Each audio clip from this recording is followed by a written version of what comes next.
आज आपको एक कहानी सुनानी है, अपनी कहानी जो खुद पर गुजरी है वो बताना है। ये कहानी सुनकर मुमकिन है आपको लगे ये तो आपकी अपनी कहानी है। जी हाँ, ये जग बीती भी है। लेकिन ये कहानी सुनने से पहले अगर आपने मेरे चैनल को सब्सक्राइब नहीं किया है तो कभी अगर स्ट्रीट क्राइम का शिकार हुए हैं तो उस दुख को याद करके ही ये कहानी सुनने से पहले मेरे चैनल को सब्सक्राइब कर लीजिएगा। ये आज से चंद साल पहले की बात है। मैं किसी काम से साइड के इलाके में गया और वहाँ से वापस आ रहा था कि गनी चौरंगी के मुकाम पर मुझे ट्रैफिक जैम मिला। कराची में ट्रैफिक जैम मामूल की बात है। मैंने गाड़ी रोकी और साइड में रखा फ़ोन उठाया और मामूल के मुताबिक उसे चेक करने लगा। इसी दौरान मेरे ड्राइविंग साइड वाले शीशे के ऊपर ठक ठक हुई। मैंने सर उठाकर देखा तो एक लंबा चौड़ा शख्स झुका हुआ मुझे शीशा नीचे करने का इशारा कर रहा था। पहले तो मेरी समझ में उसकी बात आई नहीं, लेकिन अगले ही लम्हे में उसने मुझे अपनी बात समझा दी जब उसने अपनी कमीज़ उठाई साइड से और मुझे टीटी पिस्टल का दीदार कराया। मैंने एक लंबी गहरी सांस ली और शीशा नीचे कर दिया। इसी अवस्था में मेरी नज़र पैसेंजर साइड की तरफ गई तो वहाँ पर भी एक और साहब मौजूद थे। मेरे शीशा नीचे करते ही इस शख्स ने मेरे हाथ से फ़ोन लिया और पीछे हट गया। लेकिन वो शख्स जो पैसेंजर साइड की तरफ था, इतने में वो घूमकर इस तरफ आ चुका था। वो देख चुका था कि दोनों सीटों की दरमियानी जगह में दो और फ़ोन भी मौजूद हैं। उसने गाली देकर करक लहजे में मुझे ये दोनों फ़ोन भी देने के लिए कहा और दोनों मेरे तीनों फ़ोन लेकर टहलते हुए बराबर वाली गली में चले गए और मैं बेबसी से उन्हें भागते हुए देखता रहा। सीनियर सहाफी फहीम सिद्दीकी को लूट लिया गया है। स्ट्रीट क्राइम की वारदात साइट्स के इलाके में हुई। अहम तरीन खबर है, 2 मुसल्लह अफराद मोबाइल फोन और दीगर कीमती अशिया सीनियर सहाफी फहीम सिद्दीकी से छीन कर फरार हो। कहानी का ये पार्ट आपको अपना अपना सा लग रहा है ना, लेकिन कहानी अभी बाकी है। कहानी को आगे बढ़ाने से पहले अगर आपको ये बता दिया जाए कि कराची में 21वीं सदी में यानी 1 जनवरी 2001 से लेकर 30 जून 2023 तक कराची वालों का स्ट्रीट क्राइम में कितना नुकसान हुआ है, तो आपको आगे की कहानी सुनने में ज़्यादा मज़ा आएगा। एक रफ फिगर दे दूं?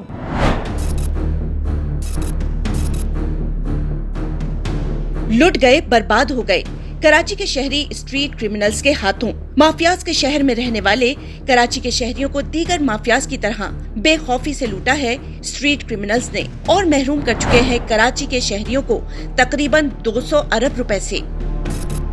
कराची का शायद ही कोई खुशनसीब हो जो स्ट्रीट क्राइम का शिकार न हुआ हो। अगर कोई ऐसा है तो उसे अपना नाम Guinness book of world record में दर्ज करा देना चाहिए। कराची में 200 अरब रुपए की लूटमार हुई है पिछले 22.5 सालों में। CPLC के आदादोशुमार जो सिर्फ शहरियों की तरफ से रिपोर्ट कराए गए केसेस के मुताबिक है, कराची की सड़कों पर होने वाली स्ट्रीट क्राइम्स की वारदातों में कराची के शहरियों को अरबों रुपए का नुकसान हुआ। जून 2023 तक के आदादोशुमार बताते हैं कि कराची की शाहराहों पर 8,68,000 से जायद स्ट्रीट क्राइम्स की वारदातें हुई और शहरी मोबाइल फोन्स, गाड़ियों और मोटरसाइकिलों से महरूम कर दिए गए। सिटीजन पुलिस लाइसेंस कमेटी के पास 2005 से पहले शहरियों से मोबाइल फोन्स छीने जाने का डाटा ही मौजूद नहीं, लेकिन 18 साल का डाटा भी आंखें खोल देने के लिए काफी है।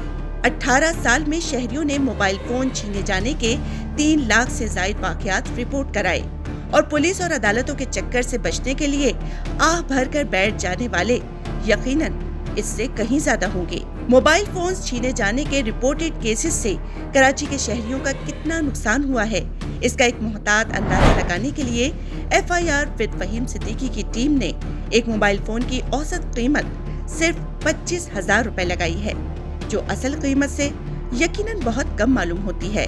लेकिन हमारा मकसद सिर्फ एक रफ फिगर सामने लाना है। तो जनाब, कराची के शहरियों को सिर्फ मोबाइल फोन्स छीने जाने से अब तक 8 अरब 5 करोड़ रुपए का नुकसान हो चुका और अगर सिर्फ पिछले 1.5 साल की बात की जाए तो लूटे गए हैं 1 अरब रुपए से जायद के सिर्फ मोबाइल फोन्स। कराची की शाहराहों से गरीब की सवारी, मोटरसाइकिलों की चोरी और छीने जाने से होने वाले नुकसान का अंदाजा भी लगा लेते हैं।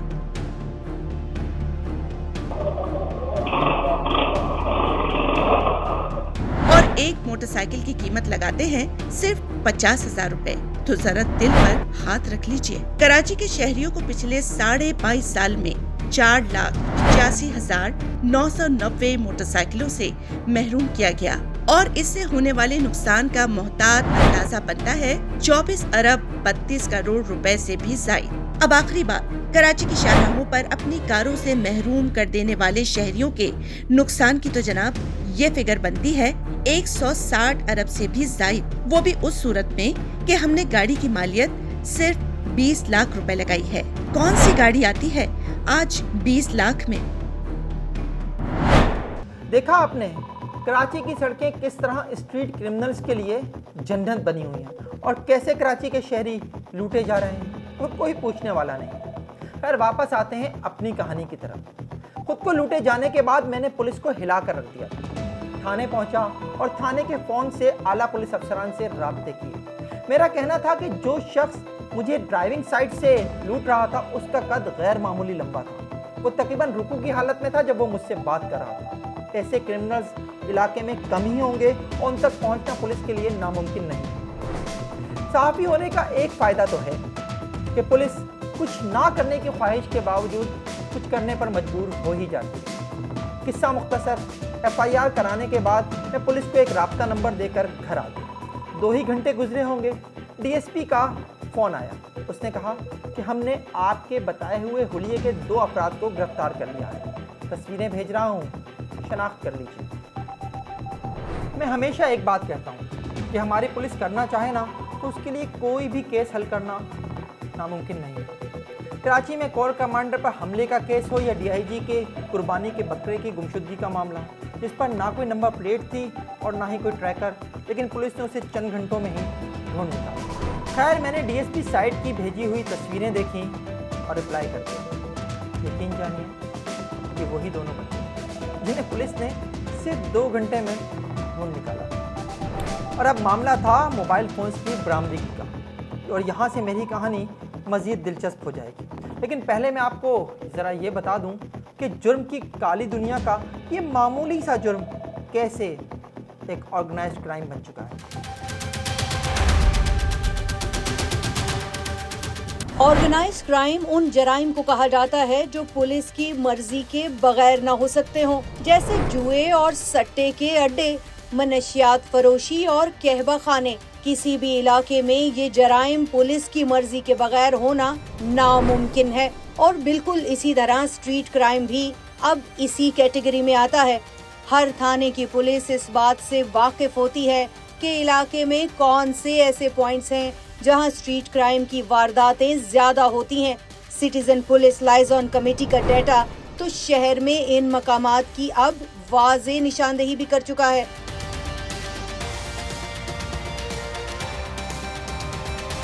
लेकिन आपको कभी इन हाई रिस्क मकामात पर पुलिस नहीं मिलेगी। हाँ, शहरी लुटते हुए जरूर मिलेंगे। इसी तरह हर थाने की पुलिस अपने इलाके में ऐसे अफराद से भी बखूबी वाकिफ होती है जो चोरी या छीने गए मोबाइल फोन खरीदते हैं, लेकिन उन्हें कभी हाथ नहीं लगाया जाता क्योंकि वो सोने का अंडा देने वाली मुर्गी होते हैं। दूसरे लफ्जों में यूं भी कहा जा सकता है कि बढ़ते हुए स्ट्रीट क्राइम के पीछे पुलिस का हाथ है। जी हाँ, पुलिस जानती है कि चोरी और छीने गए मोबाइल फोन्स कौन खरीदता है, और ऐसा ही कुछ मेरे साथ होने वाली वारदात में भी हुआ। पुलिस ने दोनों स्ट्रीट क्रिमिनल्स को तो 2 घंटे में ही गिरफ्तार कर लिया, लेकिन वो इतनी देर में ही मोबाइल फ़ोन्स आगे बढ़ा चुके थे। और ये मोबाइल फ़ोन्स दिए गए थे नाज़माबाद के इलाके में एक हाईटेंट पर पाए जाने वाले एक शख्स अनवर को। और ये हाईटेंट वो नाज़माबाद में एक जुए और सट्टे का अड्डा है ना, सैफुल्ला का अड्डा, उसके बिल्कुल पीछे ही है। अनवर की गिरफ्तारी के लिए पुलिस ने जब हाईटेंट का रुख किया तो उसे शायद पहले ही पता चल गया था, वो निकल लिया। और यहाँ से हुई मेरे मामले में एक सियासी एंट्री। अनवर तो पुलिस के हाथ नहीं आया, लेकिन थाने चलकर आई एक सियासी शख्सियत, इसी इलाके से एक सियासी जमात के अहम रहनुमा, जिन्हें पार्टी ने उन्हीं दिनों MNA का टिकट भी दिया था। मौसूफ ने पुलिस से दरियाफ्त किया कि आखिर वो अनवर को क्यों तलाश कर रही है। उन्हें मामला बताया गया, वो वापस गए और थोड़ी देर के बाद 3 मोबाइल फ़ोन्स के साथ वापस आए और कहा कि इनमें से देख लीजिए कौन सा फ़हीम सिद्दीकी साहब का है। ये थी मेरी कहानी में पहली सियासी मुदाखलत। इलाका डीएसपी उनके दिए हुए तीनों फ़ोन्स लेकर रात को मेरे पास घर आए। मैंने वो फ़ोन्स देखे, उनमें से एक मेरा फ़ोन था जो मैंने रख लिया और बाकी दोनों वापस कर दिए। पुलिस ने चंद दिनों में मेरा एक और फ़ोन भी बरामद कर लिया। लेकिन इसी दौरान हुई एक और सियासी मुदाखलत। इलाका एसएसपी जो इस वक्त कराची के एक जोन के डीआईजी हैं, उन्होंने एक शाम मुझे फ़ोन किया और कहा कि वो दोनों बंदे जो हमने गिरफ्तार किए हुए हैं, उनके लिए एक मजहबी सियासी जमात की झेली तंजीम के इलाकाई सदर थाने आकर धमका रहे हैं कि उन्हें फौरी तौर पर रिहा किया जाए, वरना थाने के बाहर मुजाहरा किया जाएगा। जी हाँ, ये स्ट्रीट क्राइम की एक वारदात में दूसरी सियासी मुदाखलत है। मैंने एसएसपी को मशवरा दिया कि वो दोनों मुलजिमान की गिरफ्तारी डालें और उन्हें अदालत में पेश कर दें, ताकि उन पर से सियासी दबाव तो ख़त्म हो। पुलिस ने ऐसा ही किया, दोनों मुलजिमान की गिरफ्तारी डाली और उन्हें अदालत में पेश कर दिया। अभी चंद ही रोज़ गुजरे थे कि मेरे पास तफ्तीशी अफसर की कॉल आई। उसने एक अजीब सा सवाल किया। वो जानना चाहता था कि मैं मुलजिमान को अदालत में शनाख्त भी करूँगा या नहीं, या केस को यहीं ख़त्म कर दूँगा।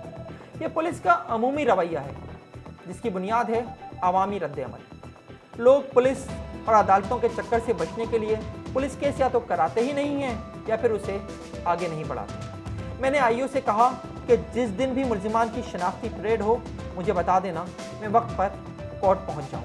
और फिर एक दिन उसकी कॉल आई और मैं सुबह ही सुबह अदालत पहुंच गया और यहाँ से हुई एक और जमात की एंट्री। आईओ मुझे साइड में ले गया और मुझे बताने लगा कि मैं जिस शख्स को अदालत में शनाख्त करने जा रहा हूँ वो इलाका गैर में वादी तीरा का रहने वाला है और वहाँ एक कालदम जमात का अमीर है। वो मुझसे जानना चाहता था कि मैं ये बात मालूम होने के बाद भी क्या मुलजिम को अदालत में शनाख्त करना चाहूँगा। मैंने उसे घूर कर देखा और कहा कि जिसने जो जुर्म किया है उसे उसकी सज़ा मिलनी चाहिए। मैंने अदालत में शनाख्ती परेड में कालदम जमात के अमीर समेत दोनों मुलजिमान को शनाख्त किया और मेरे अदालती अमल में हिस्सा लेने से कुछ अरसे के बाद ही दोनों मुलजिमान को 3 साल की सज़ा हुई। मेरी कहानी इस बात का सबूत है कि कराची में स्ट्रीट क्राइम में सियासी, मजहबी और कालदम जमातों के लोग भी मुलव्वस हैं, जो कराची के शहरियों को बेदरेग लूट रहे हैं। ये सियासी जमातें और मजहबी जमातें कभी हुकूमत का हिस्सा होती हैं और कभी अपोजिशन में, लेकिन आवाम को इनसे रिलीफ कभी नहीं मिलता। एक और बात याद दिलाऊं आपको, स्ट्रीट क्राइम कराची में एक मौके पर सियासी टूल के तौर पर भी इस्तेमाल होता रहा है, जब कराची की हदबंदी लसानी बुनियादों पर इंतहाई वाज़ेह थी। उन दिनों अगर कोई शख्स पैंट शर्ट पहना हुआ सोराब गोट से अलासिब स्क्वायर की तरफ चला जाता तो उसे सिर्फ इसलिए लूट लिया जाता था कि वो दोबारा इस तरफ का रुख ना करे। और कुछ ऐसा ही उस वक्त होता था जब कोई शलवार कमीज पहना हुआ शख्स अंचोली या यूसुफ प्लाजा की तरफ आ जाए, उसे भी यही सबक सिखाया जाता था। मेरी कहानी आपको कैसी लगी नीचे कमेंट सेक्शन में कमेंट करके ज़रूर बताइएगा। और हाँ, मेरे प्रोग्राम को लाइक और शेयर करना और मेरे चैनल को सब्सक्राइब करना ना भूलिएगा। देखते रहिए FIR।